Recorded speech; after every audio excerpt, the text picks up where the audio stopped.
जम्मू कश्मीर में education department में एक बहुत बड़ा स्कैम हो रहा है जो करोड़ों नहीं बल्कि अरबों रुपए में होगा। जिस तरीके से गवर्नमेंट स्कूल्स में भी ये चल रहा है, प्राइवेट स्कूल्स में भी चल रहा है और प्रशासन की मिली भगत से अरबों रुपए का घोटाला जम्मू कश्मीर में हो रहा है, उसकी तरफ हम लेफ्टिनेंट गवर्नर महोदय का ध्यान दिलवाना चाहते हैं। RTE एक्ट जम्मू कश्मीर में लागू हो चुका है, जिसे राइट टू एजुकेशन कहते हैं, और तालीम एक फंडामेंटल राइट भी बन चुका है। और राइट टू एजुकेशन एक्ट ये कहता है कि पहली से लेकर 8वीं जमात तक किसी भी बच्चे से कोई फीस नहीं ली जाएगी, कोई चार्जेस नहीं लिए जाएंगे, कोई एक्सपेंसेस किसी भी किस्म का नहीं लिया जाएगा। पहली से 8वीं जमात तक मुफ्त तालीम हर बच्चे को जम्मू कश्मीर के को मुहैया करवाना सरकार की एक जिम्मेदारी है और कानूनी तौर पर इसके लिए प्रावधान जो है वो RTE एक्ट में रखा गया है। अब RTE एक्ट जम्मू कश्मीर में लागू हो चुका है और सरकारी स्कूलों में भी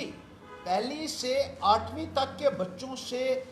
फीस अलग अलग किस तरीके से वसूल की जा रही है, जो कायदा और कानून का उल्लंघन है, जो सीधे सीधे फंडामेंटल राइट्स की वायलेशन हो रही है और धज्जियां उड़ाई जा रही हैं कानून की। पूरे हिंदुस्तान में जिस तरीके से RTE एक्ट लागू हुआ है उसके मुताबिक कोई भी फीस नहीं ली जानी चाहिए थी, लेकिन पहली और 8वीं जमात के बच्चों से भी जम्मू कश्मीर में लाखों की तादाद में ऐसे बच्चे हैं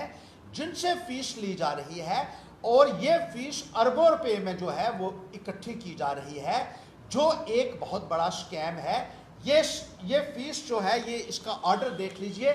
2021 में भी निकाला गया,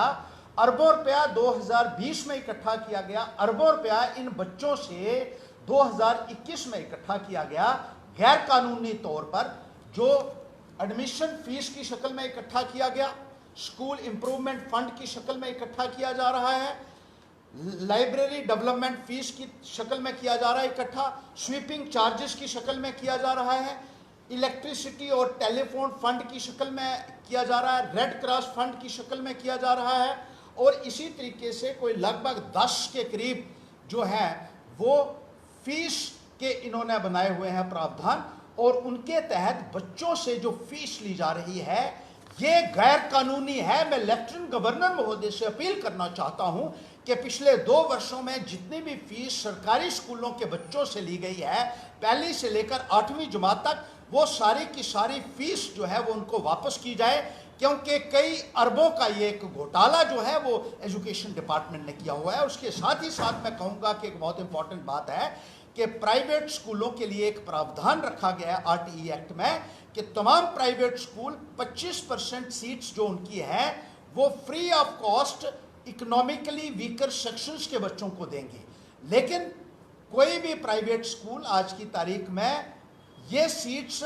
इकोनॉमिकली वीकर सेक्शंस को यानी गरीब बच्चों को मुफ्त नहीं दे रहा है। और एजुकेशन डिपार्टमेंट और प्राइवेट स्कूल्स की मिली भगत की वजह से इसको अंजाम दिया जा रहा है, एक लूट सूट का धंधा किया जा रहा है। प्राइवेट स्कूल जो है वो लूट रहे हैं और ना तो 25% सीटें दे रहे हैं और फीस के नाम पर भी बच्चों को जिस तरीके से लूटा जा रहा है वो मिली भगत के बगैर मुमकिन नहीं हो सकता था। इस संदर्भ में फौरी तौर पर लेफ्टिनेंट गवर्नर महोदय को संज्ञान लेना होगा, वरना पैंथर्स पार्टी कोर्ट का दरवाजा खटखटाएगी और उसमें बहुत सारे अधिकारी भी फंसेंगे और प्राइवेट स्कूल के लोग भी फंसेंगे, कुछ ऑफिसर फंसेंगे, और उसके लिए जवाब देना आने वाले वक्त में इस प्रशासन के लिए बहुत मुश्किल होगा। और साथ ही साथ मैं ये भी कहना चाहता हूं कि प्राइवेट स्कूलों द्वारा छुट्टियों के दौरान भी जब कोई पढ़ाई नहीं हो रही है स्कूलों के अंदर, फीस किस बात की ली जा रही है, ये मैं पूछना चाहता हूं इस सरकार से। क्यों इनकी बात सुनने के लिए कोई तैयार नहीं है? ये एक बहुत बड़ा स्कैम है और इसकी फौरी तौर पर इंक्वायरी करके बच्चों की फीस जो उनसे ली गई है वो वापस दी जानी चाहिए, और साथ ही साथ उन अधिकारियों के खिलाफ और प्राइवेट स्कूल के जो मालिक हैं, खासतौर पर जो बड़े बड़े स्कूल हैं, जिस तरीके से वो लूट रहे हैं बच्चों को, उनके खिलाफ सख्त से सख्त कार्रवाई की मांग पैंथर्स पार्टी